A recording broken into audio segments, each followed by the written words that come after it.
Yesus tidak berubah, tidak berubah, tidak berubah. Tuhan Yesus tidak berubah, tak berubah selama-lamanya. Katakan haleluya.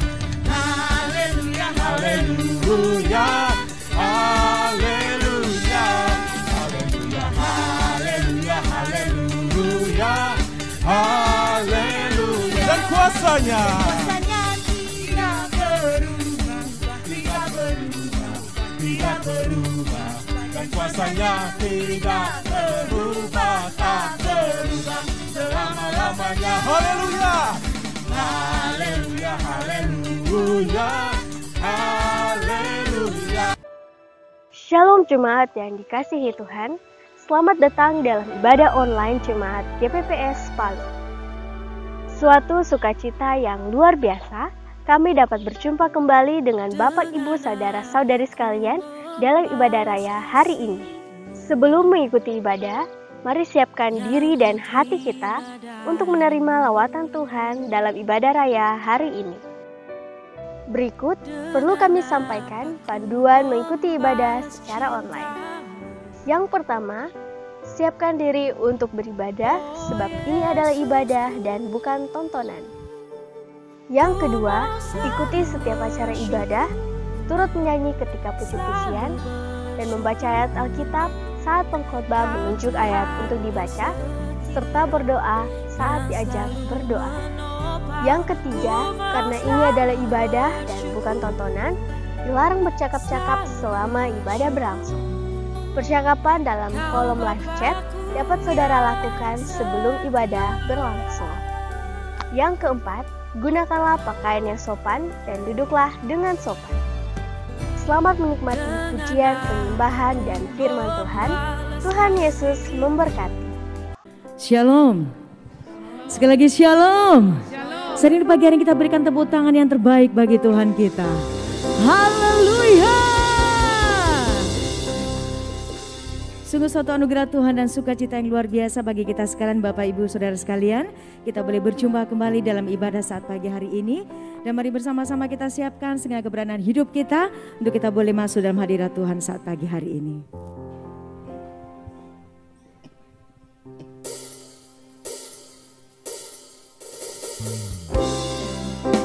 Allah Roh Kudus, mari Engkau hadir di tengah-tengah kami saat ini ya Tuhan.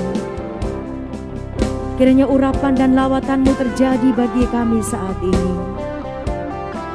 Kami mau menikmati hadirat-Mu lebih lagi Bapa, dan membawa korban syukur kami yang terbaik hanya bagi Engkau. Roh Kudus hadir di sini, pribadi yang menawan dan suci. Ku rindu mendekat, mengerti hatimu, berjalan dalam kehendak-Mu. Roh Kudus manis dan lembut, penolong yang sejati dan suci. Ku rindu mendekat, mengerti hatimu, berjalan dalam kuasa-Mu, bekerjalah ya Roh Kudus, berkatalah lebih lagi. Urapan-Mu, lawakan-Mu, Kaulah yang ku perlu. Kau terutama di hidupku.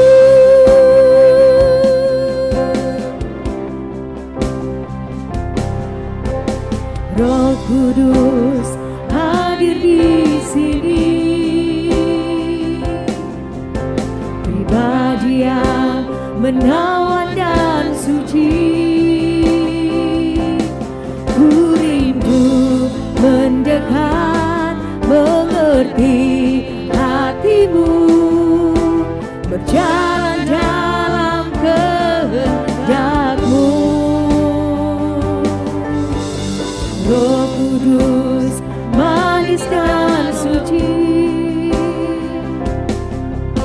penolong yang sejati dan suci, ku rindu mendekat, mengerti hatimu, berjalan dalam kuasa-Mu. Bekerjalah ya Roh Kudus, berkatalah lebih lagi urapan-Mu, lawatanmu, Kaulah yang ku perlu, Kau terutama di hidupku.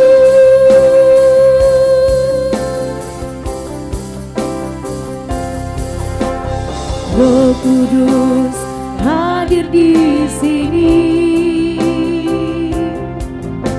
pribadi yang menawan dan suci,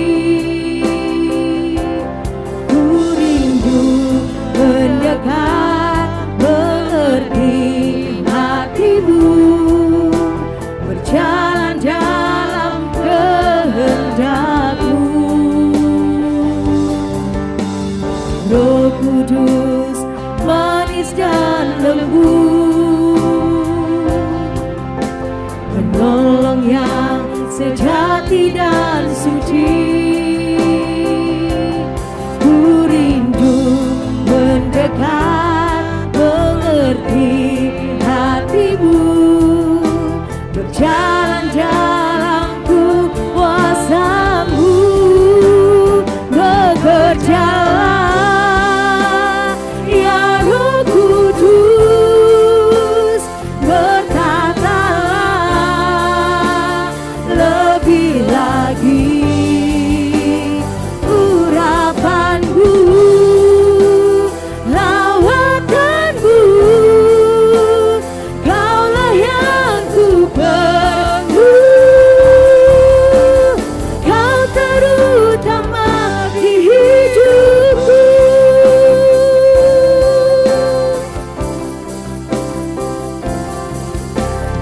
Roh Kudus hadir di sini. Saya mau jemaat Tuhan untuk bangkit berdiri. Pribadi yang menawan dan suci, ku rindu mendekat, mengerti hatimu, berjalan dalam kehendak-Mu. Roh Kudus manis dan lembut, penolong yang sejati dan suci, ku rindu mendekat, mengerti hatimu, berjalan dalam kuasa-Mu. Bekerjalah ya Roh Kudus, berkatalah lebih lagi urapan-Mu, lawatanmu, Kaulah yang ku perlu,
terpuji-pujilah Engkau Tuhan. Bekerjalah ya Roh Kudus, bertatalah lebih lagi urapanku, lawatanku. Kaulah yang ku perlu, Kau terutama di hidupku. Bekerjalah ya Roh Kudus, bertatalah lebih lagi urapanku, lawatanku. Kaulah yang ku perlu, Kau terutama di hidupku. Bekerjalah ya Roh Kudus, bertatalah lebih lagi urapanku ya Tuhan, lawatanku. Kaulah yang ku perlu, Kau terutama di hidupku.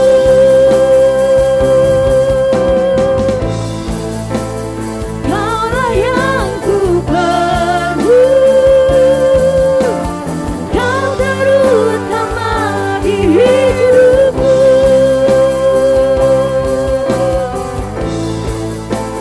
Kaulah yang ku perlu,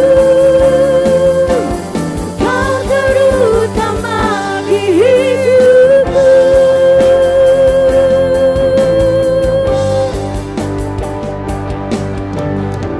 Mari bersama-sama berikan tepuk tangan dan kemuliaan terbaik bagi Tuhan kita. Hanya Dialah yang layak disembah dan ditinggikan. Benar ya Tuhan, hanya Engkau yang kami perlu di dalam hidup kami. Amin. Kami betul-betul merasakan Tuhan akan setiap kasih lawatan-Mu dalam hidup kami. Amin. Dan mari Engkau bekerja lebih lagi dalam hidup kami Tuhan, sehingga kami juga boleh memancarkan kasih Kristus dalam hidup kami. Terpujilah nama-Mu Bapa. Dan saat ini Tuhan kami rindu untuk berbuat bakti bagi Engkau. Mari Bapa, Engkau hadir di tengah-tengah ibadah kami saat pagi hari ini, melawat dan menjamah setiap pribadi tanpa terkecuali. Dan segala rancangan kuasa kegelapan dalam bentuk apapun, lewat apapun, serta dari manapun datangnya, yang coba-coba mengganggu ibadah kami saat pagi hari ini, sesuai dengan hak otoritas iman yang Kau berikan kepada kami, yang berseru memanggil nama Tuhan.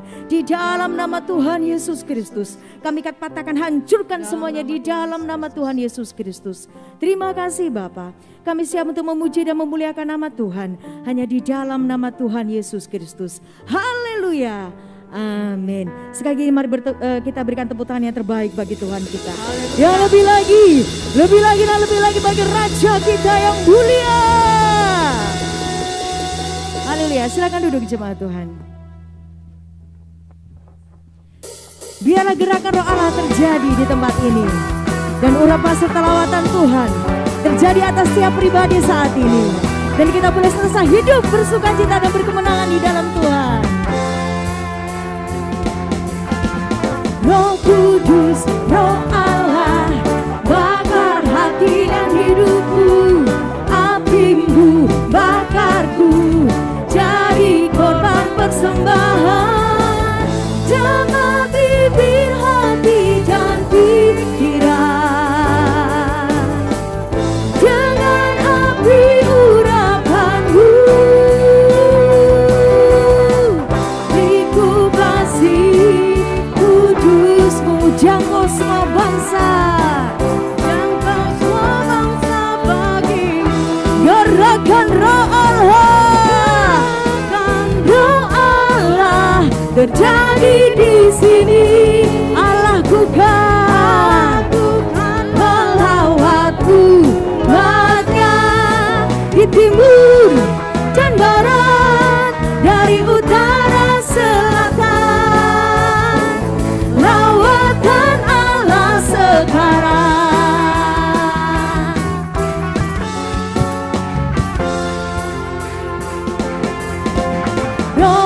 Kudus, Roh Allah, bakar hati dan hidupku.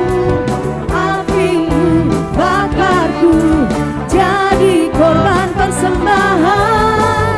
Jamah bibir, hati dan pikiran dengan api urapanmu.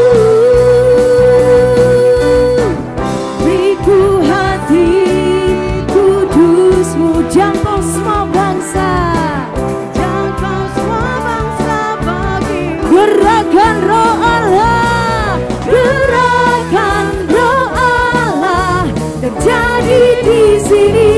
Allahku kan melawatku di timur dan barat, dari utara selatan.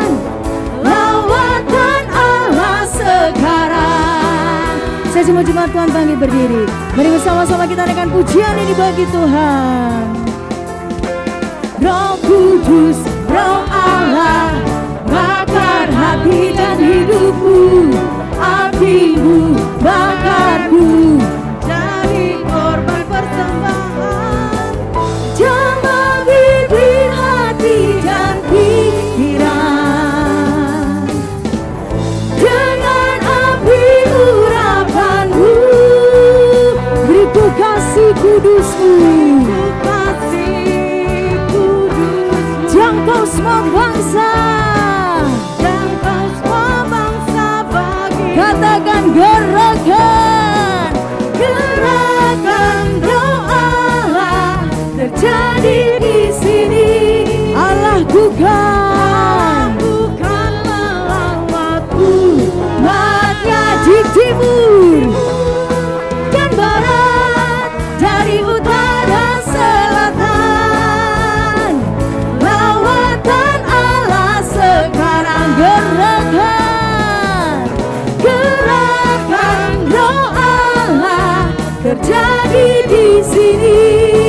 Allahku kan melawatku, matnya di timur dan barat, dari utara selatan. Lawatan Allah, lawatan Allah sekarang. Lawatan Allah, lawatan Allah, lawatan Allah, lawatan Allah, lawatan Allah, lawatan Allah, lawatan Allah, lawatan Allah, lawatan Allah sekarang.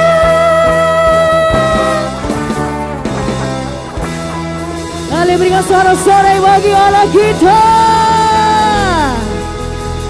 Haleluya. Boleh tengok kanan kiri Bapak Ibu sekalian. Haleluya. Kita bersuka cita semua pagi hari ini.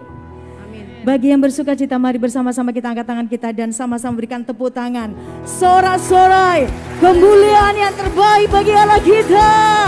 Dia Raja yang layak ditinggikan dan diagungkan. Dia adalah Yesus Kristus Tuhan.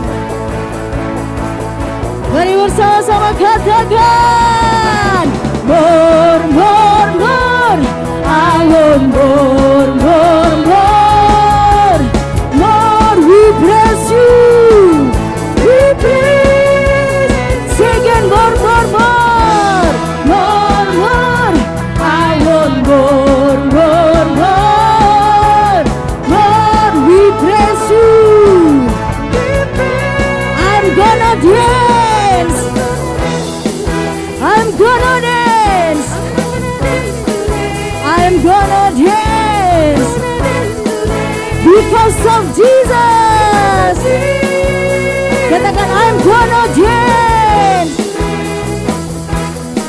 I'm gonna dance today, I'm gonna dance because of Jesus. Semua katakan more, more, more, I want more, more, more, more, we praise you,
of Jesus, I'm gonna jump. I'm gonna jump today. I'm gonna jump because of Jesus. Say more, more, more. More, more, more. We praise you. More, more, more. More. Saya katakan I'm gonna jump semuanya. I'm gonna jump, jump, jump, jump, jump, jump, jump, jump, jump, jump, jump, jump, jump, jump. I'm gonna jump today because of Jesus. Once more, I'm gonna jump, jump, jump, jump, jump, jump, jump, jump, jump, jump, jump, jump, jump, jump. I'm gonna jump today because of Jesus, because of Jesus, because of Jesus.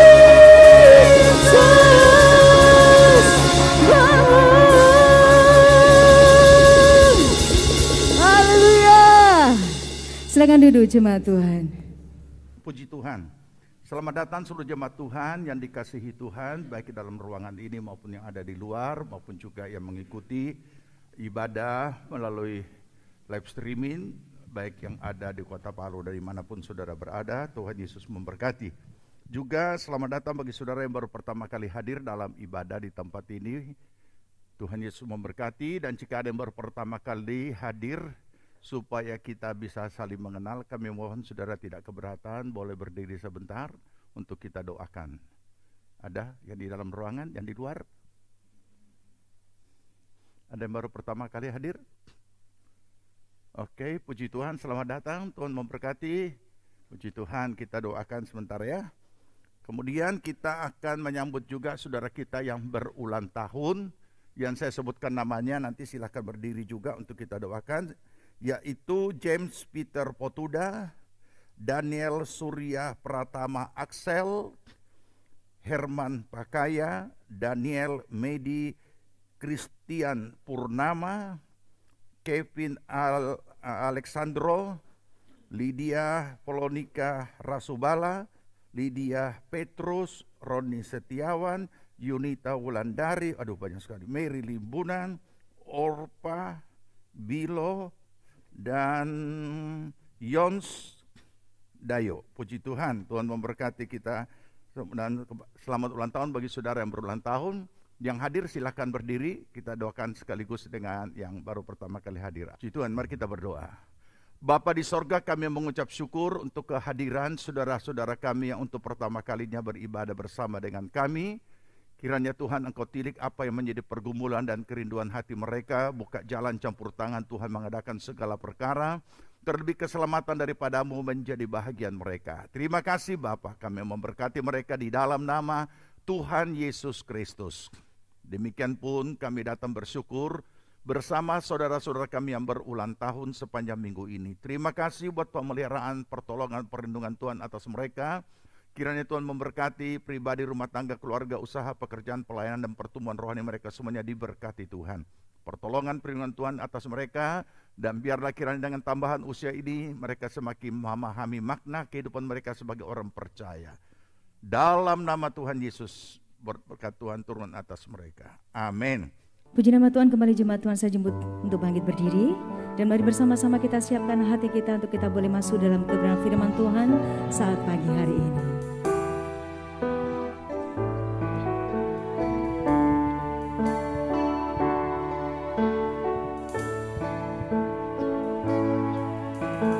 Yesus Tuhan ditinggikan,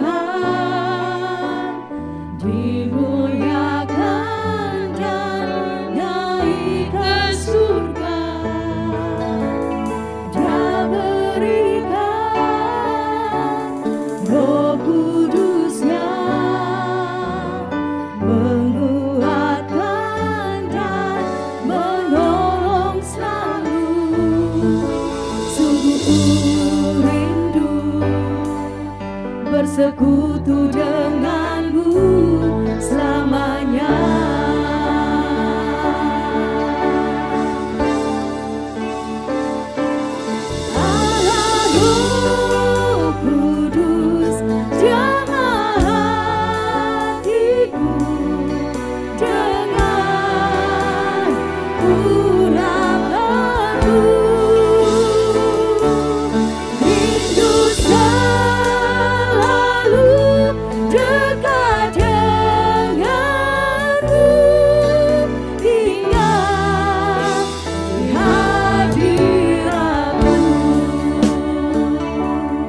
bersama-sama berikan tepuk tangan yang terbaik bagi Tuhan.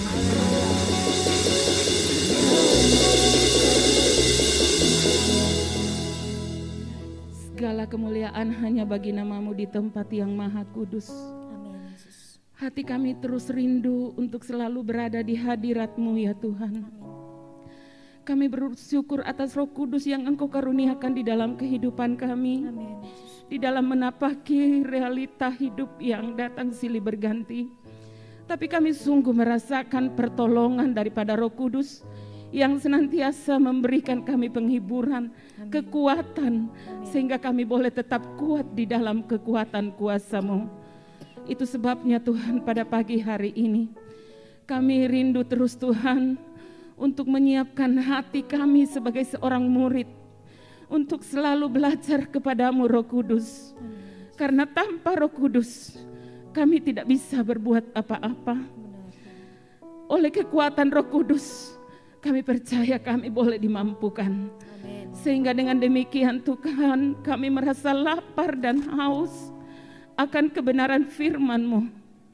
Kami percaya Engkau mengetahui apa yang menjadi kerinduan kami saat ini. Seluruh sidang jemaat kami memerlukan Engkau Tuhan. Oleh sebab itu berbicaralah kepada kami lewat hamba-Mu yang Engkau telah persiapkan untuk memberitakan firman-Mu bagi kami semua, sehingga kami benar-benar memahami, sehingga kami boleh dapat melakukannya di dalam setiap kehidupan kami. Terima kasih Bapa, terima kasih Yesus, terima kasih Roh Kudus buat kasih karunia-Mu di dalam kehidupan kami. Saat ini kami siap mendengarkan firman-Mu, hanya di dalam nama Tuhan Yesus Kristus kami mengucap syukur dan berdoa. Haleluya. Amin. Amin. Silakan duduk jemaat Tuhan. Puji nama Tuhan, mari kita buka Alkitab kita masing-masing. Dan kita akan belajar dari kebenaran firman Tuhan.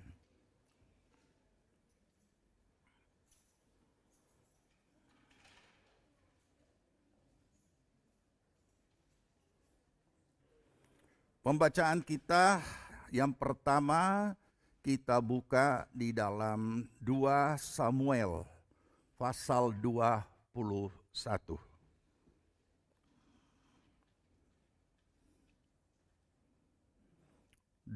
Samuel pasal 21. Kita akan baca mulai ayat yang ke-15. Ayat yang ke-15. Mari kita sambut firman Tuhan. Kita akan baca bergantian, saya baca ayat 15, saudara baca ayat 16, dan ayat 17 kita akan baca bersama-sama. Ketika terjadi lagi peperangan antara orang Filistin dan orang Israel, maka berangkatlah Daud bersama-sama dengan orang-orangnya. Lalu berperang melawan orang Filistin sampai Daud menjadi letih lesu. Ganti.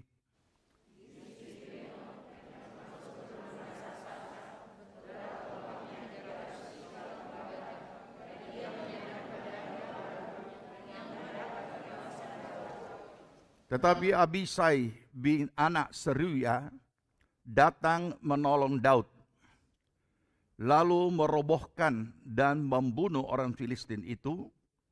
Pada waktu itu orang-orang Daud memohon dengan sangat kepadanya, kata mereka, "Janganlah lagi engkau maju berperang bersama-sama dengan kami, supaya keturunan Israel jangan punah bersama-sama engkau." Amin. Puji Tuhan, silakan duduk. Kita lanjut belajar kebenaran firman Tuhan tentang nilai sebuah keputusasaan. Ya, minta maaf karena pada saat bagian pertama saya jelaskan, kemudian ada tugas di majelis pusat sehingga saya tidak bisa lanjut minggu berikutnya. Jadi nanti hari ini saya harus selesaikan karena sudah janji pada saudara, kalau tidak saya utang. Ya, nanti supaya saudara ingat, saya akan ingatkan beberapa hal. Nilai sebuah keputusasaan.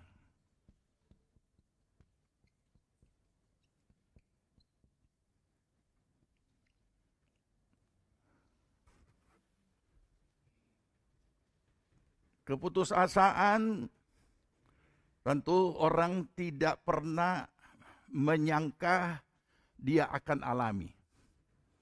Dan tidak ada seorang pun yang menginginkan masuk dalam pengalaman hidup yang menyakitkan, bahkan membuat orang tiada harapan. Itu bukan suatu situasi, kondisi, suasana yang baik, yang enak. Tetapi mengapa dikatakan ada nilai? Apa yang sudah pernah kita pelajari beberapa minggu yang lalu pada bagian pertama, sederhana. Pertama, saya ingatkan saudara, kemudian kita lanjut. Bahwa setiap orang pasti akan mengalami keputusasaan. Jika belum, tunggu saja. Tidak ada satu manusia yang tidak akan pernah mengalami apa yang namanya keputusasaan. Termasuk siapapun. Apakah dia jamaat, hamba Tuhan, bahkan rasul sendiri pun. Nabi sendiri pun. Kenapa demikian? Karena dia masih hidup di dunia dan dia masih hidup sebagai seorang manusia lahiriah walaupun ada iman.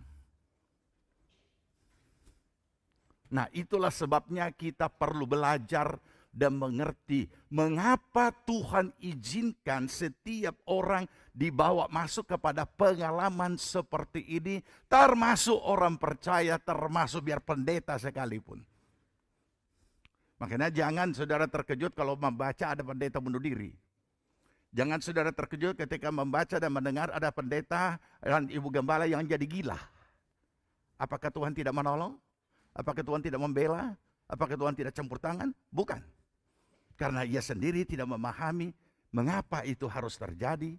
Sehingga bahkan dia bisa menghujat Tuhan dan kecewa sama Tuhan. Mari merenungkan kembali hari-hari yang telah saudara lewati. Pada saat-saat kalau kita merewind kembali, siapapun saudara mulai remaja sampai kepada orang tua. Ada orang dalam hidupnya masih remaja sudah masuk dalam pengalaman putus asa. Ada yang masih masa muda, pemudi berarti atau pemuda, berarti sudah melewati masa remaja. Tapi pengalaman putus asa itu muncul pada saat dia melewati masa remaja dan dia sudah jadi pemuda. Ada yang sudah berumah tangga, sudah jadi istri, jadi suami, kemudian pengalaman putus asa itu hadir dalam hidupnya. Jadi tidak tahu, tidak bisa diprediksi kapan dia akan datang, kapan dia akan hadir. Ada yang sudah menikah sekian puluh tahun, bahkan ada yang bersaksi. Seorang istri hamba Tuhan bersaksi bahwa dia sudah menikah selama 25 tahun. Dan harus bercerai dengan suami yang adalah pendeta. Oleh karena diceraikan. Bingung. Dan tidak tahu kenapa itu terjadi. Aneh kan? Apakah Tuhan membiarkan seperti itu? Nah, oleh karena itulah pemahaman kita tentang kebenaran firman Tuhan dalam konteks kata putus asa sangat perlu kita pahami. Tapi kita mulai dulu untuk menerima kenyataan bahwa setiap orang akan mengalaminya. Atau sudah mengalaminya. Cuma mungkin belum sampai ke situ karena ya masih ada hal-hal yang mungkin dia tidak cakap untuk merenungkan peristiwa-peristiwa yang ada di dalam hidupnya untuk dimaknai. Dia hanya tahu ada pengalaman pahit, ada pengalaman yang begitu pedih dia pernah alami dalam hidupnya, tapi dia tidak terlalu paham akan hal itu. Ada juga yang mungkin karena saking sungguh-sungguhnya kepada Tuhan dan di mimbar selalu dikatakan bahwa di dalam Yesus tidak ada jalan buntu, dalam Yesus tidak ada putus asa dan lain sebagainya, tapi nyatanya ada. Dan dia bingung. Nah, saudara, apa yang kita pelajari juga beberapa minggu yang lalu, yang kedua, bahwa Tuhan tidak membiarkan kita dicobai lebih dari kekuatan manusia, bukan kekuatan malaikat, kekuatan manusia. Ini menunjukkan bahwa setiap orang punya kemampuan masing-masing tapi berbeda-beda. Manusia secara umum punya kekuatan mental masing-masing dalam dia menghadapi apapun yang sedang dia hadapi.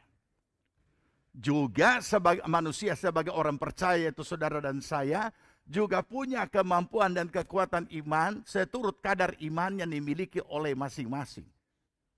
Dan dikatakan, Tuhan tidak membiarkan kita mengalami lebih dari kekuatan. Tapi perhatikan kalimat berikutnya. Saya harus kasih koma di sini. Tapi Tuhan punya hak untuk tidak berbuat apa-apa sampai kepada batas kemampuan. Ini yang sering tidak dipahami. Saya sudah berikan ilustrasi yang sederhana. Ketika kemampuan kita 100, kemudian beban hidup yang kita alami, realita hidup yang hadir dalam hidup kita begitu beratnya. Padahal baru 50, sedangkan kekuatan kita 100, seperti baru setengah. Karena kita orang rohani, kemudian kita kita konseling dan minta petunjuk nasihat dari kakak rohani atau gembala atau pendeta, hamba Tuhan siapapun, dan jawabannya selalu cuma satu, banyak berdoa. Tidak ada komentar jalan keluar, cuma banyak berdoa. Saya katakan begini bukan menghinakan doa, tapi apakah hamba Tuhan itu begitu bodoh untuk menghadapi dunia hari-hari sehingga semua dia tidak bisa jawab, tidak bisa memberikan konseling yang baik, tidak bisa memberikan suatu nasihat-nasihat baik secara firman, baik dalam kondisi real dan lain sebagainya, selain hanya berdoa saja. Padahal banyak arahan-arahan yang banyak yang kita bisa gali dari orang yang konseling itu dan kemudian mendapatkan satu peta, oh orang ini begini. Nah, sebenarnya ini bisa diatasi. Tidak perlu sampai kepada putus asa dulu. Tapi karena tidak punya kemampuan sampai ke situ, nah akhirnya mereka karena dinasihati secara rohani berdoa, dia pun berdoa. Tapi dia balik lagi, belum ada perubahan. Om, tante, lebih sungguh-sungguh. Makanya kalau berdoa lebih sungguh-sungguh, pendeta menghakimi lagi, bukan memberikan penghiburan. Ya, lebih sungguh-sungguh. Setelah lebih sungguh-sungguh ternyata belum juga tergeser-geser, malah bertambah dari 50 tambah berat jadi 70. Berapa kemampuan tadi? 100. Masih adilkah Tuhan ketika 75 bertambah menjadi 75 berat dan dia masih berdiam diri? Adil tidak? Adil. Karena tidak melebihi kan? Begitulah seterusnya. Nasihat-nasihat rohani. Oh kalau begitu coba pernah puasa. Belum. Cobalah puasa. Jadi dia pakai itu, pendeta pakai ayat lagi. Jadi sini tidak bisa keluar kalau tanpa doa dan puasa. Jadi berdoa puasalah orang ini. Setelah berdoa puasa tidak ada juga perubahan. Malah tambah jadi 80. Tambah bengkok dia. Nah ini yang rahasia ini yang tidak dipahami. Bahwa Tuhan punya hak juga berdiam diri sampai kepada batas kemampuan. Tapi kalau sudah lewat batas kemampuan, Tuhan akan bertindak dengan caranya sendiri, bukan dengan cara kita. Ingatlah Sadrak, Mesak, Abednego. Karena sudah melampaui kemampuan, dilempar masuk ke dalam dapur api, dia pasti hangus. Maka Tuhan sendiri ikut masuk supaya tidak hangus. Dan orang yang melihat itu, loh, tadi cuma tiga, kenapa kok ada 4? Dan yang satu rupa dewa. Nah itulah saudara. Jadi ini juga perlu kita pahami. Ya, supaya kita itu tidak jadi kecil hati, tidak jadi kecewa, tidak jadi bingung sebagai orang percaya. Kemudian iman kita goyah. Karena sekecil apapun problem dalam hidup kita, punya kemampuan menggoyahkan iman. Nah ini yang perlu juga kita pahami. Nah, oleh karena itu mari kembali kita mau belajar lanjut beberapa poin-poin ini yang kita sudah pelajari. Dan kita mau melihat pemahaman yang berikutnya. Apa yang kita baca tadi? Ya. Sebelum masuk dari apa yang kita baca, ya, kita perlu juga memahami apa sih sebenarnya itu arti putus asa. Ya, ini dulu yang dasar-dasar dulu. Nanti kita akan baca dan buktikan bahwa Rasul pun pernah putus asa. Bukan, Nabi pun Elia minta mati. Putus asa. Siapa lagi yang putus asa? Yunus juga putus asa. Minta mati. Aneh kan? Tapi saya tidak rasa aneh. Saya sangat berterima kasih kepada Alkitab yang begitu jujur. Tidak mengada-ngada seperti bahasa-bahasa mimbar yang kadang-kala mengada-ngada dengan penuh kata-kata suhesti dan di bawah tidak mengerti, cuma taunya tepuk tangan. Begitu nada pengkhotbah tambah tinggi, tambah cepat, tambah keras, gegap gempita satu ruangan. Tanpa dipahami. Nah, baik, untung kita tidak terbiasa dengan seperti itu. Ya. Puji Tuhan, sekarang kita lihat kembali kepada apa yang kita baca tadi, yaitu di dalam 2 Samuel 21. Dimulai dengan kalimat, ketika terjadi lagi peperangan. Kalau ada kalimat terjadi lagi, berarti sebelumnya sudah pernah ada perang. Di dalam bahasa-bahasa rohani yang biasa kita diingatkan, bahkan juga minggu-minggu yang lalu, bahwa kalau bahasa umum hidup ini adalah perjuangan, kalau bahasa rohani iman adalah hidup orang percaya adalah peperangan rohani. Oke, kita tangkap saja dulu istilah itu karena kita sudah paham. Ketika terjadi lagi peperangan antara orang Filistin dan orang Israel, maka berangkatlah siapa? Daud bersama dengan orang-orangnya. Ini bukan berangkat kemana, bukan berangkat ini hari raya Pasiarman, bukan. Dan lalu berperang melawan orang Filistin itu. Sampai bagaimana bisa saudara bayangkan ini peperangan? Sampai Daud menjadi letih, lesu. Beda dengan cuma dikatakan sampai Daud menjadi capek. Capek itu biasa. Tapi kalau sudah letih, lesu, sudah tanpa tenaga.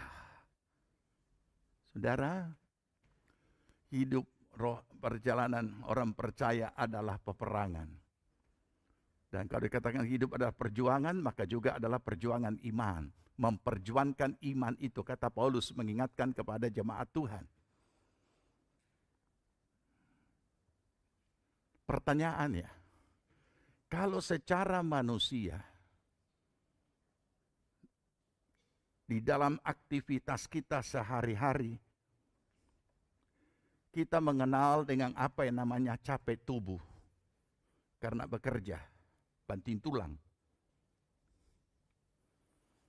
Capek tubuh, kerja, banting tulang dengan sangat mudah, biar dia berbaring di atas karung, dia bisa menggorok karena capek tubuh.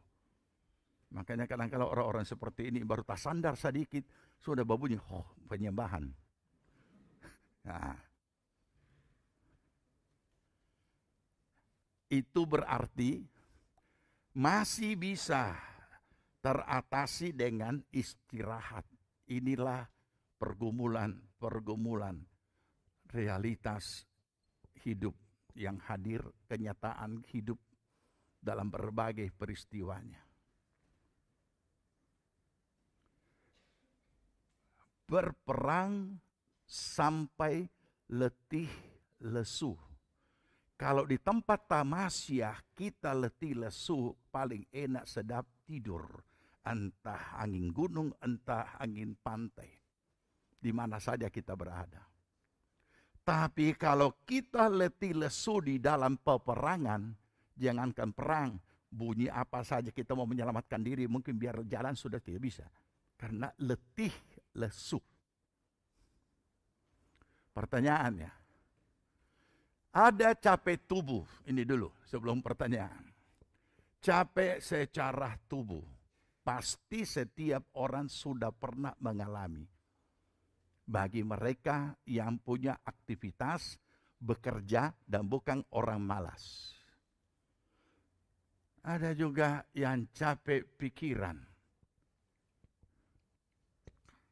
Terlalu banyak masalah yang harus dia pikirkan. Pribadi, rumah tangga, pekerjaan, usaha, dan lain sebagainya. Dan di dalam tiap aspek itu ada problem yang harus dia carikan jalan keluar.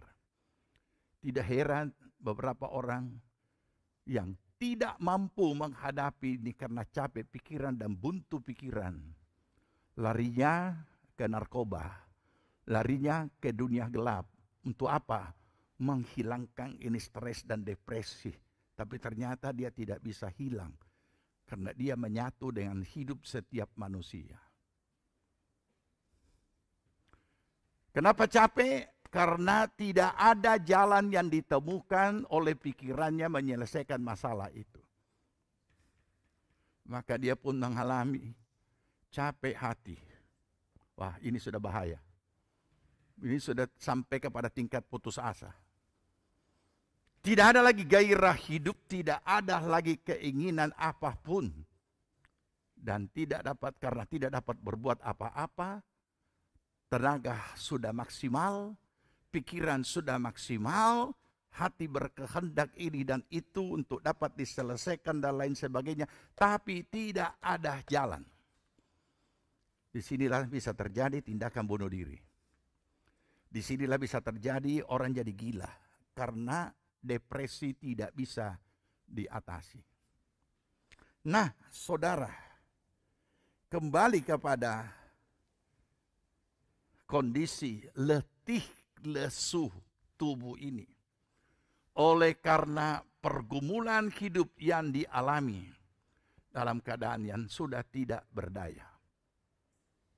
Masih bisa maju perang? Sudah tidak bisa maju perang. Tetapi medan masih medan perang. Sedangkan sudah tidak bisa. Sama. Hidup kita banyak yang kita perjuangkan di dunia. Tapi sudah letih lesu. Sudah tidak berdaya lagi. Tapi kita masih hidup. Tidak mungkin tidak selesaikan. Tidak mungkin kita tidak jalani. Karena itu real, nyata kita alami dalam hidup kita. Pernah alami itu? Mari kita renungkan. Jadi kenapa kita di dalam Yesus dikatakan, ada nyanyian tempo dulu bahkan nyanyian sekarang juga dikatakan Yesus adalah pengharapan dan sumber pengharapan. Tuhan segala sumber pengharapan. Kalau ada kata harapan dihadirkan di dunia, dan itu ada di dalam Yesus, itu menandakan di dunia banyak hal-hal yang tidak ada harapan. Dan itu berarti manusia-manusia di dunia termasuk orang percaya akan mengalami itu. Tetapi dia harus andalkan Tuhan, andalkan Yesus. Jadi jangan kita tidak bisa menangkap dengan mendalam secara apa yang ada dan apa yang dikalimatkan oleh firman Tuhan. Apa yang kita baca tadi? Pada saat Daud sudah menjadi letih lesu, apa yang terjadi? Lanjut. Ayatnya. Yisbibenob, yang termasuk keturunan raksasa, berat tombaknya 300 sikal tembaga. Dan ia menyandang pedang yang baru, menyangka dapat menewaskan Daud. Hati-hati di saat saudara mengalami pengalaman putus asa. Nah, di sini kalau kita pahami, bisa lebih mendalam kekecewaan saudara kepada Tuhan. Orang-orang rohani, orang-orang percaya pasti punya cara yang sudah diajarkan oleh hamba-hamba Tuhan, bahasa-bahasa mimbar datang kepada Tuhan. Dan kita datang kepada Tuhan. Tapi jangan lupa, Tuhan juga mau kita mengerti batas kita sampai di mana. Yang jelas Tuhan tidak pernah mengingkari janjinya.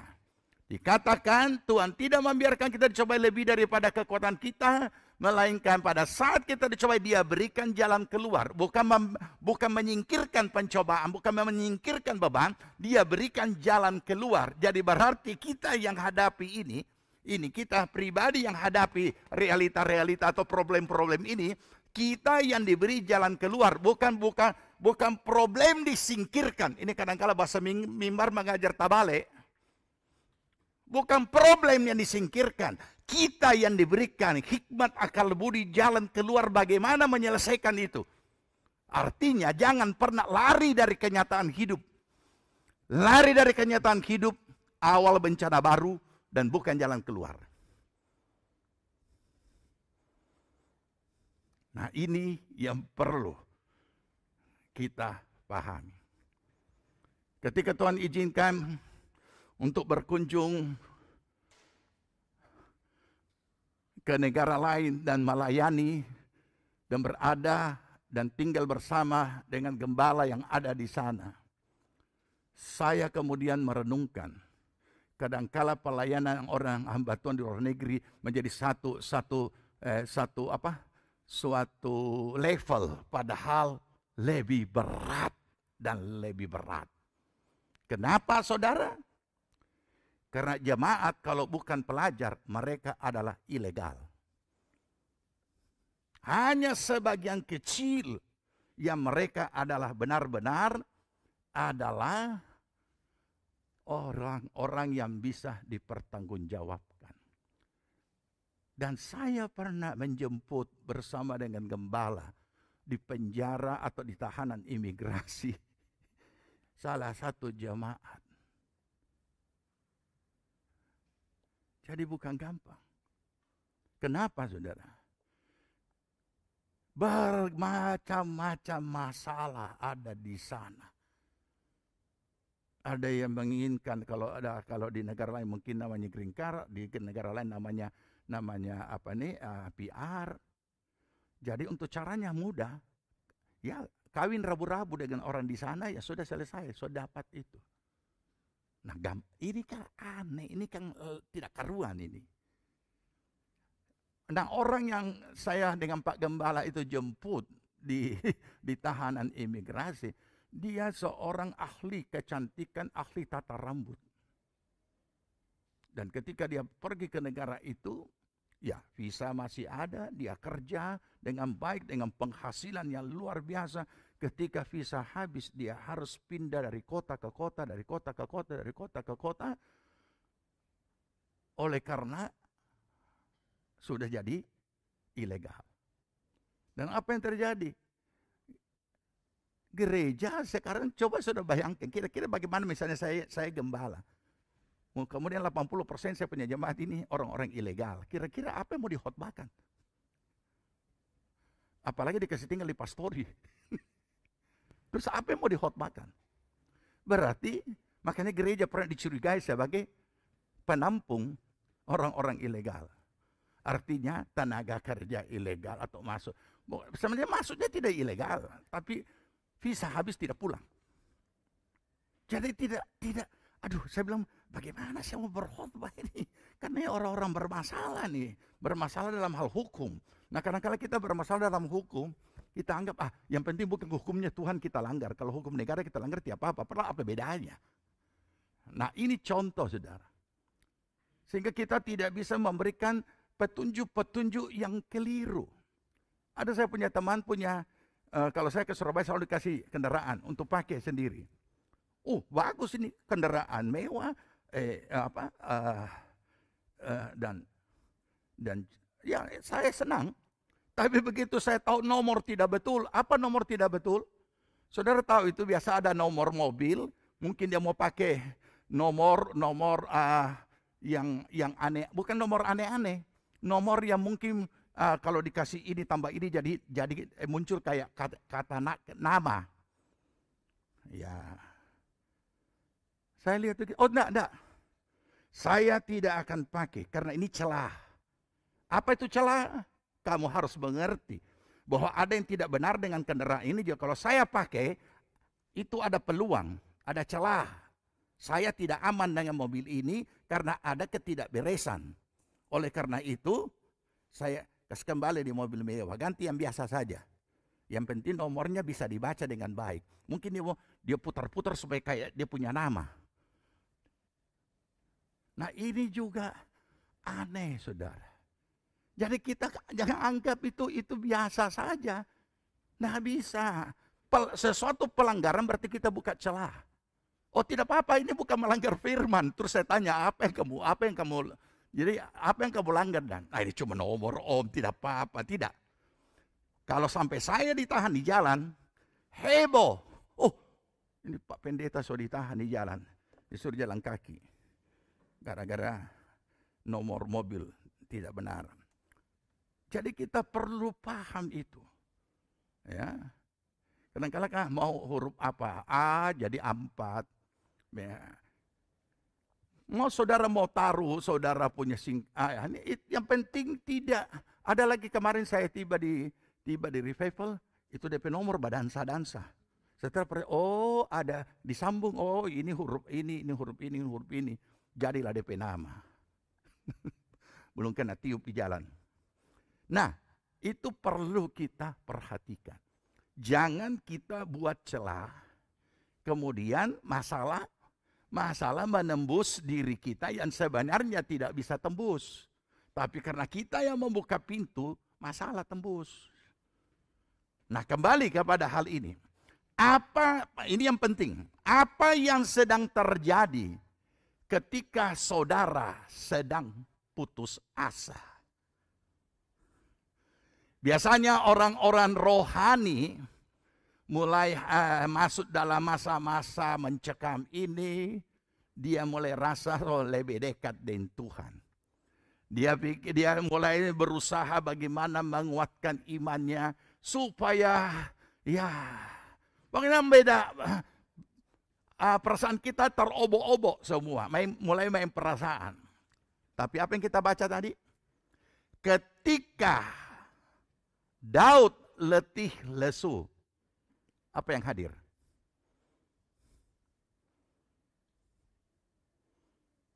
Apa yang hadir? Yang kita baca tadi. Ketika Daud berperang sudah letih lesu, berarti dia sudah tidak mampu lagi berperang. Siapa yang hadir? Yisbi Benob. Siapa dia? Raksasa. Nah, disinilah kadang-kadang juga kita tidak siap mengalami pengalaman putus asa ini karena kita coba hibur iman kita sendiri. Bukan kita siapkan iman kita menghadapi apa yang lebih hebat akan datang. Tapi kita menghibur iman kita sendiri. Ya, Pak Pendeta bilang tadi, sabar, pasti Tuhan tolong. Teguhkan iman. Dia tambah lagi dengan kalimat penghakiman. Banyak berdoa. Cuma dia memangnya cuma penggembala yang berdoa. Kita ini so habis kata-kata dengan Tuhan berdoa belum juga ada. Ya, cuma dia tentu tidak berani kasih keluar. Makanya konseling sama orang itu hati-hati mengeluarkan kata-kata rohani kalau tidak bisa dipertanggungjawabkan. Oke? Ternyata dalam keadaan yang sudah letih lesu tak berdaya, muncul raksasa besar. Jadi ini raksasa ini bukan dongeng ya, kan ini Alkitab. Memang ada orang-orang yang postur tubuhnya besar. Siapa lagi yang kita kenal waktu sekolah minggu? Goliat ya. Goliat. Jadi memang ada. Nah, ketika yang seperti inilah kemudian kita menjadi tidak berdaya sekalipun sudah melakukan hal-hal rohani dan berdoa supaya Tuhan tolong. Justru kenapa? Tambah besar, tambah susah masalah, tambah buntu dalam kondisi tidak berdaya. Nah, kondisi seperti inilah iblis mulai berbisik di manusia lahiriah kita, itu kan? Nah ini, sudah ini itu setia sama Tuhan, sudah ini itu melayani, ternyata ujung-ujungnya semua seperti ini. Ingat, di saat putus asa, ada raksasa di depan.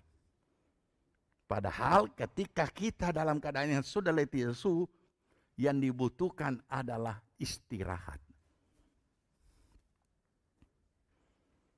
Oke? Istirahat. Tapi ternyata Daud yang sedang letih lesu tak berdaya tidak bisa istirahat karena ada raksasa di depan. Sasarannya bukan Abisai, sasarannya adalah Daud. Menewaskan Daud, mau menewaskan Daud. Secara manusia, saudara, semua orang akan mengalami letih lesu menjalani hidup. Itu masa-masa berbahaya. Letih lesu menjalani hidup bisa terjadi dalam berbagai macam bentuknya. Bukan hanya orang tua yang banyak beban tanggungan. Anak remaja juga bisa merasakan letih lesu walaupun masih segar bugar keadaan mereka. Kenapa? Karena berhadapan dengan asmara dan putus cinta, bunuh diri, tak berdaya. Jadi jangan anggap remeh anak-anak remaja saudara yang ketika sudah ada yang bafluid dan dia sudah mulai bagaya untuk satu daya tarik dan kemudian saudara masih anggap anak-anak tidak mana. Hati-hati. Kita harus memahami bahwa setiap orang akan menghadapi dan menjalani itu. Sehingga kita harus siap, mulai dari remaja sudah harus siap. Iman dan mental. Iman pada Tuhan, mental itu horizontal dari apa yang kita hadapi hari-hari. Begitu juga kita yang para orang tua. Jangan kita anggap kita sudah menjalani pengalaman hidup sekian lamanya. Semua sudah bisa kita tanggung. Semua sudah bisa kita selesaikan. Ada saatnya, entah di bidang apa atau di aspek mana hidup kita. Serangan itu datang di situ. Dan kita sampai kepada pengalaman putus asa. Nah, ini yang perlu. Jadi yang berikut adalah kita tidak boleh istirahat. Berapa banyak orang juga dalam pelayanan menjadi letih lesu. Dan tinggalkan pelayanan. Jadi saya sering mengingatkan para hamba-hamba Tuhan, para gembala. Kalau di dalam pelayanan istilahnya bukan putus asa, gulung tikar atau angkat kopor. Siapa di antara saudara yang saya tanya mereka, siapa di antara saudara yang sudah pernah mengalami gulung tikar, angkat kopor, atau tinggalkan pelayanan?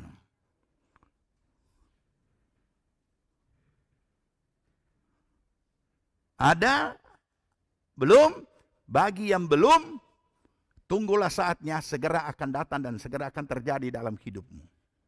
Bagi yang sudah, berbahagialah karena sudah lewat dan Anda masih dalam pelayanan. Jadi jangan kira saudara, seorang hamba Tuhan itu kebal dengan segala realita. Tidak. Dia juga manusia lahiriah. Makanya ada kalimat di Bukit Doa di belakang dari Kemah Daud. Saat saudara mau meninggalkan pelayanan, ketahuilah bahwa itulah tempat yang Tuhan telah tetapkan bagimu untuk melayani. Kenapa bisa? Karena saya juga alami. Semua akan mengalami. Mau angkat kopor, mau berhenti, mau apa. Masih ingat trik Herodes? Dia restui orang Majus menyelidiki di mana itu Yesus. Tapi dia pesan, bahkan dia katakan, selidiki dengan seksama. Bukankah ini rekomendasi? Sesudah itu kembali kepadaku. Berapa banyak orang yang menggebu-gebu dengan pelayanan. Tapi sesudah selesai, dia merasa capek, dia jenuh, dan kemudian tinggalkan pelayanan dan kembali kepada yang lama. Saudara, salahkah menggebu-gebu dalam pelayanan? Harus, karena ada ayat berkata, biarlah rohmu menyala-nyala dan layanilah Tuhan. Tapi jangan lupa, trik Herodes yang dipakai oleh iblis. Bahkan kadang-kala iblis tidak menghalangi kita melayani. Dia dorong, dia ayo, jangan terlambat, cepat, harus disiplin. Setelah melewati semua yang baik, terus capek, tak sandar. Kenapa? Ya hadir realita keputusasaan atas orang itu di dalam bidang pelayanan. Ada yang di bidang rumah tangga, di bidang usaha, pekerjaan, ini di bidang pelayanan. Kemudian ada yang mengundurkan diri dengan tidak terhormat, ada yang mengundurkan diri dengan terhormat dengan bahasa rohani. Ya kita so tua, kasih yang muda-muda. Padahal kalimat maraju. Ini dia. Ya kasih yang muda-muda. So bukan waktunya kita orang. Aduh, gembala rasa, oh bagus sekali dia ini ya. Berarti, nah ini. Jadi makanya kalau pelayanan itu harus tahu diri juga. Ya, bahwa kalau kita bisa melayani ini itu, bukan berarti nanti kita dapat kuncinya sebentar ya, supaya tuntas. Oke. Nah, apa yang terjadi? Maka dikatakan dalam keadaan yang tidak berdaya ini, ayat berikutnya ya, mengatakan Abisai, anak Seruya, datang menolong Daud. Lalu merobohkan dan membunuh orang Filistin itu. Jadi bukan Daud yang bunuh ya. Karena dia sudah tidak bisa berdaya. Artinya batas kemampuan cuma sampai di situ. Makanya Tuhan turun tangan. Pada waktu itu orang-orang Daud memohon, ini permohonan mereka. Tapi yang jelas, makna yang dapat kita temukan adalah hati-hati dengan kata istirahat. Istirahat tubuh boleh, karena capek kerja. Tetapi istirahat dalam peperangan rohani, itu ancaman besar, karena bukan menyelesaikan masalah, hadir yang lebih besar. Hadir raksasa, hadir problem besar. Ya makanya saya katakan, lari dari kenyataan hidup, bukan penyelesaian masalah. tapi awal bencana baru. Nah, saudara yang dikasihi Tuhan, jelas di sini bahwa Tuhan tidak tinggal diam. Dia tidak membiarkan kita mengalami lebih daripada apa yang menjadi batas kemampuan kita. Sekarang kita mau ngecek kebenaran. Apa benar rasul? Kalau Yunus nabi, Elia nabi, dua-dua minta mati. Bagaimana dengan Paulus? 2 Korintus 12 ayat 7.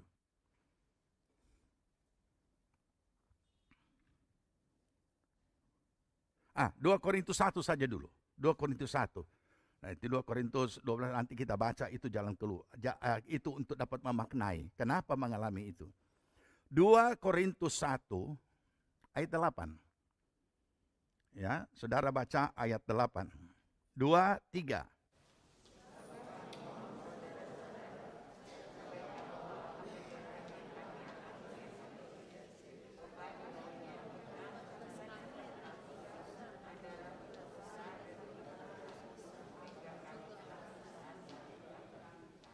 Oke. Sebenarnya hamba Tuhan itu tidak boleh curhat kepada siapapun. Tetapi yang namanya hamba Tuhan juga manusia lahiriah.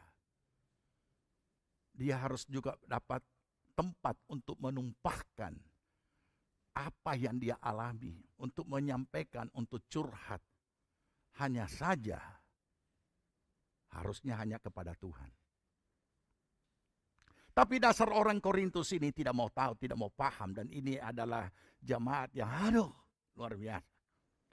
Paulus akhirnya mengungkapkan, kami mau supaya kamu tahu apa yang kami alami. Karena ini jemaat yang mau tahu, jemaat Korintus. Apa yang kami alami? Saudara-saudara, tentang penderitaan yang kami alami di Asia Kecil. Perhatikan kata kami. Berarti bukan cuma Paulus. Kondisi kata kami ini mewakili orang-orang yang bersama-sama dengan dia, apa yang mereka alami secara real, nyata. Inilah kejujuran Alkitab, tidak mengada-ngada. Apa itu? Beban yang ditanggungkan atas kami adalah begitu besar dan begitu berat. Kalau besar dari gabus tidak apa-apa. Ini bukan. Makanya diperjelas besar dan berat. Sehingga kami telah putus asa juga akan hidup kami. Rasul ini bersama kawan-kawannya semua putus asa. Apakah ini mengurangi kehebatan Tuhan dan kekuatan Tuhan? Tidak. Tapi kenapa dia harus berkata, inilah kejujuran Alkitab. Inilah kemanusiaan cara lahiriah. Berarti Paulus dengan rombongannya pernah mengalami putus asa. Saudara dan saya lebih hebat dari Paulus. Dan inilah satu kebenaran yang terungkap. Bahwa setiap orang akan diperhadapkan dengan hal seperti ini. Cuma peristiwanya beda-beda. Dan cara menghadapinya beda-beda. Tergantung oknum diri tersebut. Sejauh mana kekuatan iman dan mental yang dia miliki. Oke? Apa yang dia katakan ini? Bukan cuma itu. Putus asa. Tapi wujud ujung-ujung dari putus asa itu. Ayat 9 kita baca sama-sama. Bahkan kami merasa seolah-olah kami telah dijatuhi hukuman mati. Tetapi hal itu terjadi supaya kami jangan menaruh kepercayaan kepada diri kami sendiri. Tapi hanya kepada Allah yang membangkitkan orang mati. Nilai pertama keluar di sini. Ya.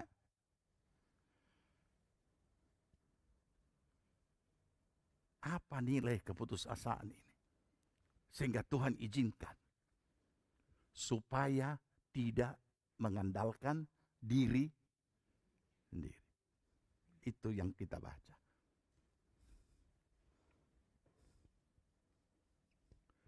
Tidak mengandalkan kekuatan sendiri.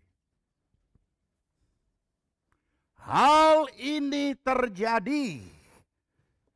Peristiwa pengalaman putus asa ini terjadi supaya kami jangan menaruh kepercayaan pada diri kami sendiri. Bukankah orang diajar PD, percaya diri? Nah, ini hati-hati dengan istilah-istilah ini. Karena percaya diri dengan mengandalkan kepercayaan diri sendiri ini beda. Orang yang tidak pede itu orang-orang yang minder. Nah, itu beda. Jadi saudara, mari kita renungkan. Bahwa dalam keberadaan kita sebagai seorang manusia biasa, secara alamiah akan bekerja tubuh jiwa roh kita. Di jiwa kita ada perasaan, kehendak, dan pikiran. Itu jelas akan berfungsi secara maksimal. Dan ketika kita menjalani hidup kita, dan ada realitas yang muncul, maka semua unsur jiwani ini yang akan meresponi lebih dulu masalah yang kita hadapi. Pikiran sendiri, perasaan sendiri, kehendak sendiri. Itu manusia lahiriah. Manusia lahiriah ini kemampuan jiwaninya itu sangat minim. Karena semua hanya diikat oleh hukum logika, bukan hukum iman. Dan jiwa ini juga kemampuannya beda-beda setiap orang. Itu sebabnya kenapa beberapa tahun yang lampau pernah marak seminar The Power of Mind. Supaya orang itu mempergunakan kekuatan daripada pikirannya yang ada di dalam jiwanya. Itu pun ada yang tertolong karena ada yang memang pokoknya nggak mau tahu, nggak mau, masa bodoh, nggak bisa. Tetapi yang dikata pun kita pakai the power of mind sehebat-hebatnya, tetap ada batasnya karena diikat dengan hukum logika, bukan hukum iman. Oleh karena itu, dalam menghadapi problem, masalah dalam hidup kita, dalam konteks keputusasaan, kekuatan diri kita sangat-sangat terbatas. Dan jangan kita salah memahami ungkapan Paulus dan kawan-kawannya yang berkata, kami putus asa. Itu adalah kemanusiaannya. Tapi kalau saudara baca di bagian lain, maka kita akan menemukan bagaimana kekuatan iman dan mentalitas yang mereka hadapi. Beban yang mereka alami itu sebegitu beratnya sampai membuat putus asa. Tetapi iman dalam pernyataan imannya di ayat-ayat yang lain dikatakan kami dihempaskan tapi tidak mati. Kami dicaci tapi kami balas dengan ramah. Jadi inilah yang perlu kita pahami proses-proses ini di dalam diri kita. Bahwa tujuannya kehadiran peristiwa putus asa kalau kita pahami, kalau kita dalami, nilainya adalah supaya kita tidak mengandalkan diri sendiri karena kita sudah jadi orang percaya. Tapi kita mengandalkan Tuhan. Karena pertolongan selalu datang hanya dari pihak Tuhan. Itu. Oke? Apa yang kita temukan? Lebih lanjut. Dikatakan.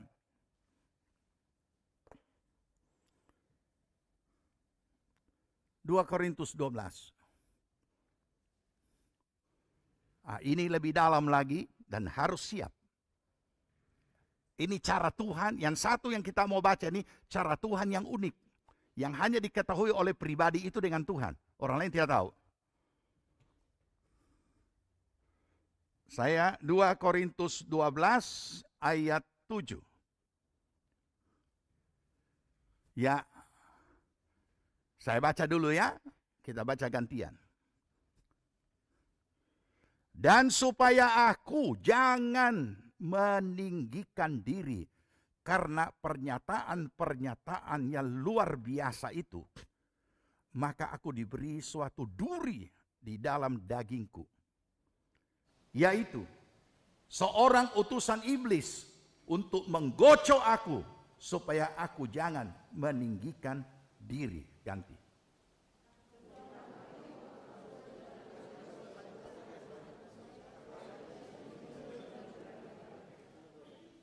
Tetapi jawab Tuhan kepadaku, cukuplah kasih karuniaku bagimu. Sebab justru dalam kelemahanlah kuasaku menjadi sempurna.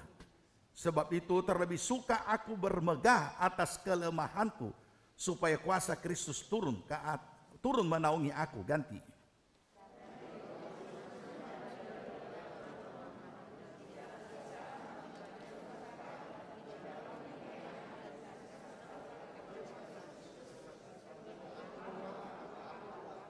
Ya, bisa kita tangkap ini pemahaman? Sesungguhnya kalau dalam konteks rasul dan konteks pelayanan dan segala karunia dan apapun yang Tuhan berikan kepada Paulus itu seperti kalimat tadi, luar biasa. Luar biasa. Itu yang dilihat orang dari luar. Tapi Paulus mengungkap apa yang ada di dalam. Semua, andai kata saya Paulus, semua saudara-saudara ini tidak tahu Paulus ini ada apa di dalam. Hanya melihat yang tampak, yang hebat, pelayanan, karunia, dan lain sebagainya. Tapi Paulus membuka kebenaran ini. Di dalam diriku ada pesuruh iblis yang menggocok aku. Sudah 3 kali aku berdoa minta supaya utusan iblis ini meninggalkan dia. Supaya utusan iblis ini mundur daripadaku. Sudah 3 kali aku berseru kepada Tuhan. Tapi tidak mempan. Bukan tidak mempan kuasa Tuhan mengusir iblis. Bukan tidak mempan Tuhan punya kekuatan untuk mencabut, untuk membuat undur itu pesuruh iblis, utusannya. Tapi Tuhan berkata, cukuplah kasih karuniaku bagimu. Kasih karunia. Supaya kita sadar kasih karunia. Dalam arti kata, tidak diungkap. Sebagai hamba Tuhan itu, oh berarti itu pesuruh iblis ada. Saya tidak mau menafsirkan di sini. Saya suka bicara yang real. Sebagai hamba, saya juga tidak mau mempersalahkan. Hamba Tuhan punya tafsiran, itu urusannya. Ada yang menafsirkan bahwa pesuruh iblis itu Paulus ada penyakit yang tidak bisa sembuh-sembuh. Saya tidak ada data, jadi saya tidak mau sampaikan itu. Yang jelas Paulus belum sempurna. Masih manusia lahiriah. Dan pesuruh iblis ini, itu bahagian dari kelemahan Paulus. Tidak disebutkan apa kelemahannya. Tetapi kelemahan itu tidak dicabut. Hanya supaya dia sadar, sehebat apapun Tuhan pakai, tidak boleh meninggikan diri. Karena kamu masih ada kelemahan. Ini yang perlu kita sadari.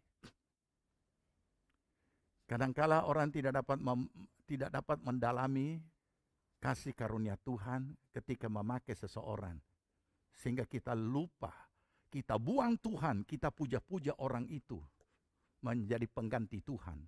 Itu yang sudah terjadi kepada gereja akhir zaman ini sehingga bisa menabikan orang-orang tertentu di Amerika dan merasulkan beberapa orang-orang tertentu di Amerika. Ini pengaruh Amerika juga terlalu kuat di dalam gereja masa kini. Sampai gereja Amerika juga berpolitik, padahal orang lahir baru itu bodoh berpolitik.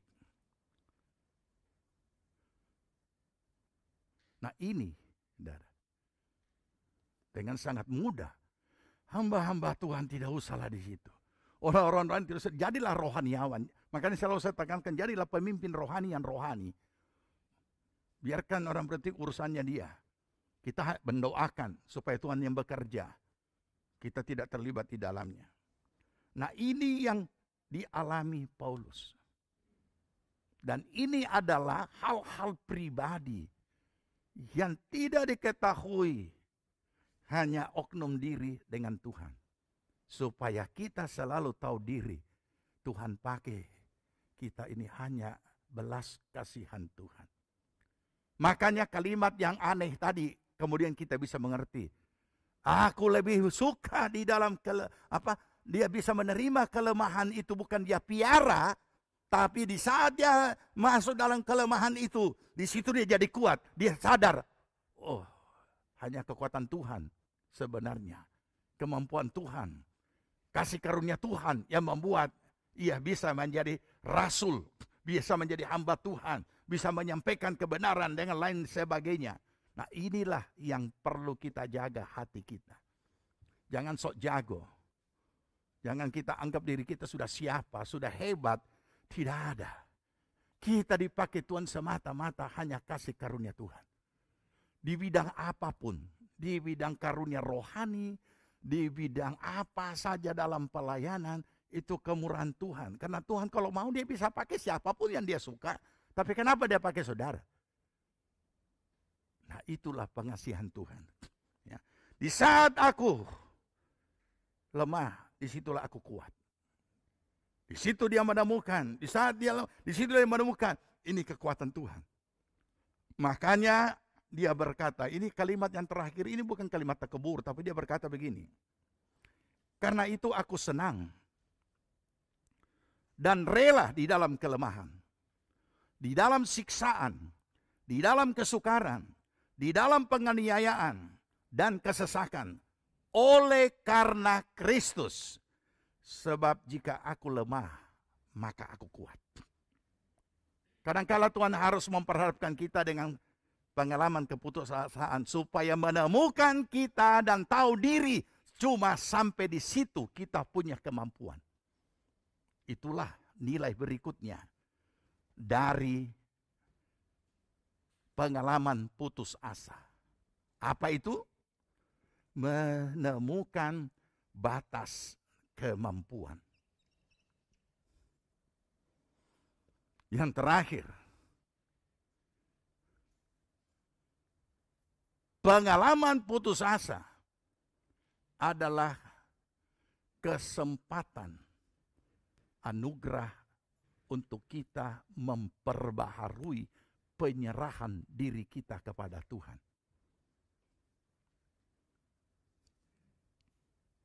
Kesempatan anugerah untuk memperbaiki sikap iman kita yang mengandalkan Tuhan. Ya. Kenapa penyerahan diri? Oleh karena kita sudah tidak mengandalkan Tuhan. Olehnya perlu diperhadapkan dengan masalah ini. Dengan situasi kondisi ini. Supaya total menyerah kepada Tuhan dan hanya mengandalkan Tuhan. Saya kalimatkan topik ini dengan satu kalimat. Dan kalimat itu kalau saudara tidak sempat catat, ada di Bukit Doa. Di neon sign. Buatlah dirimu setegar-tegarnya di hadapan iblis. Dan buatlah dirimu setidak berdayanya di hadapan Tuhan. Amin. Kita berdoa. Kita bangkit berdiri.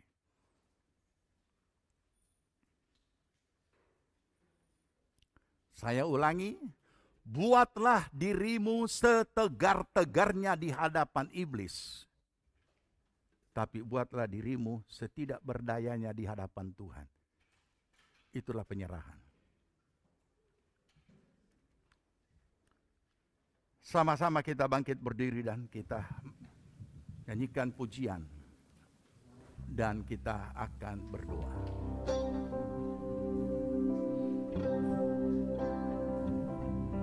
Indah rencanamu Tuhan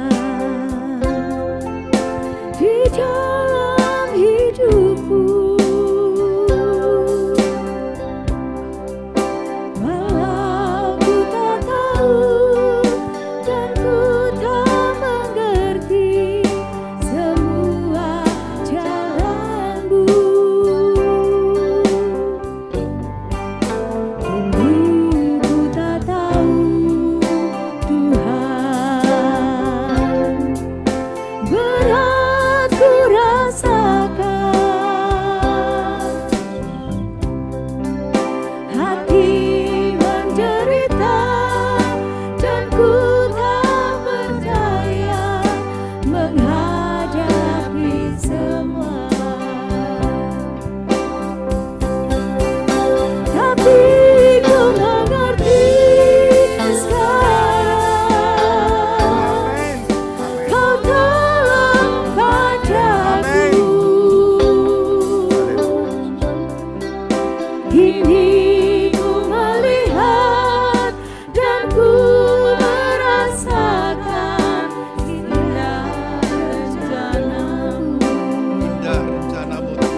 Atas kemampuan saudara.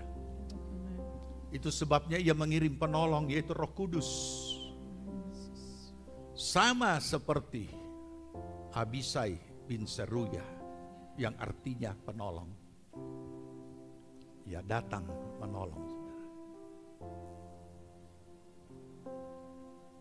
Jangan pernah kecewa di saat pengalaman putus asa menimpa saudara.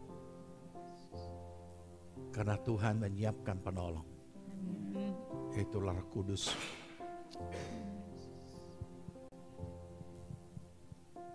Apapun pergumulan saudara, saat ini tangan kiri saudara taruh di dada saudara, tangan kanan diangkat di hadapan Tuhan. Dan jika saudara sakit, taruhlah tangan saudara di tempat yang sakit.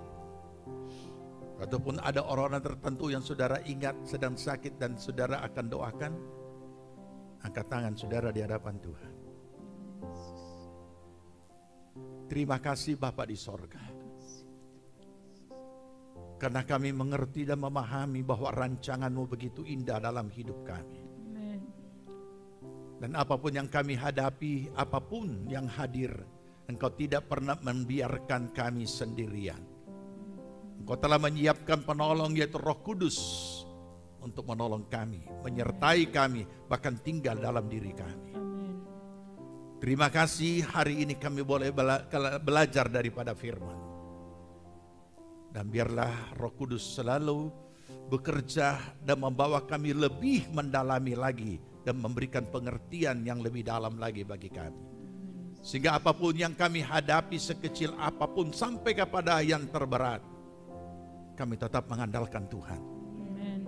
Hanya Yesus Kristus Tuhan, satu-satunya penolong dan juru selamat yang sudah menyelamatkan kami. Bapa di sorga, Engkau melihat tangan-tangan yang diangkat di hadapan hadirat-Mu. Dan mereka yang menaruh tangan di tempat yang sakit maupun di dada mereka oleh karena suatu pergumulan. Kami mohon belas kasihan-Mu atas kami. Kami tahu kami tetap masih ada kekurangan, kelemahan. Tapi kasih karunia-Mu telah menutupi semuanya itu. Dan Engkau mengulurkan tangan menjamah mereka yang sakit, pada baik yang hadir di saat ini dalam ibadah ini maupun di rumah sakit maupun di rumah mereka yang sedang terbaring, di dalam nama Tuhan Yesus Kristus kami mengikat setiap roh penyakit bentuk apapun. Dalam nama Tuhan Yesus kami usir Engkau keluar, tinggalkan setiap tubuh yang sakit, karena Engkau tidak berhak untuk tinggal dalam tubuh anak-anak Tuhan. Terima kasih Tuhan, kami mengucap syukur. Uluran tangan-Mu menjamah mereka semua dan mereka semua boleh menjadi sembuh. Bapa, Engkau melihat tangan-tangan yang ada di dada kami dalam pergumulan yang sedang kami hadapi masing-masing. Ulurkan tangan pengasihan-Mu, menguatkan, meneguhkan, menghiburkan, dan memberikan pengharapan yang baru. Karena Engkaulah sumber pengharapan kami. Dan saat ini kami datang ke hadirat-Mu dengan hakiman yang Tuhan berikan bagi kami di dalam nama Tuhan Yesus Kristus. Segala pekerjaan kuasa iblis apapun bentuknya dan segala bentuk pergumulan apapun bentuknya, dalam nama Tuhan Yesus kami patahkan, hancurkan semuanya oleh kuasa darah Yesus Kristus Tuhan.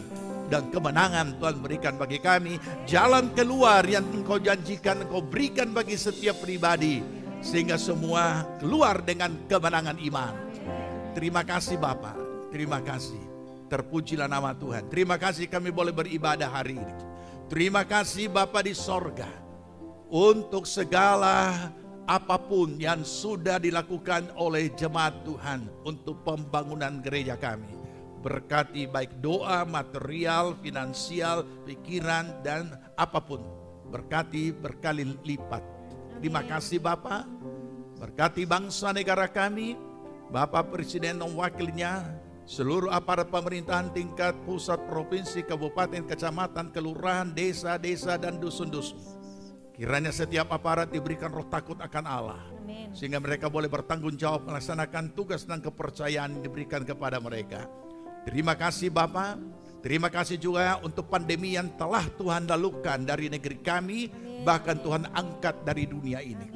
Biarlah pulihkan semua keberadaan seluruh jemaat-Mu, semua umat manusia, semua orang persetuhan jamaah semuanya.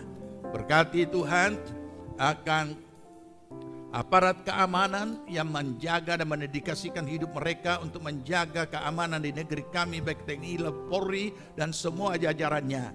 Kiranya Tuhan memberkati dan memelihara dan melindungi mereka dan keluarganya. Terpuji nama Tuhan. Terima kasih Bapak. Juga para medis dan tenaga medis yang menyelesaikan dan menata kembali sesudah pandemi ini, agar supaya semuanya Tuhan pelihara, Tuhan lindungi.